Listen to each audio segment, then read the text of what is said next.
Road side మొదలయ్యే చిన్న చిన్న హోటళ్ళు మొదలు పెద్ద పెద్ద స్టారు హోటల్లో మీరు ఎక్కడికి వెళ్ళి బ్రతిమలాడినా సరే ఈ సూపుని అమ్మరు.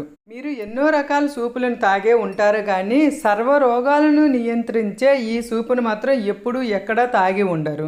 ఏంటి సర్వ రోగాలను నియంత్రిస్తుంది కానీ ఏ హోటల్లోనూ దొరకదా? అంత రేటు ఉంటుందేమో అని భయపడుతున్నారా? కానే కాదు. ఇది పల్లెటూరులో ప్రతి ఒక్కరి ఇంటిలోనూ ఉచితంగా దొరుకుతుంది. దీని పేరే తవుడు.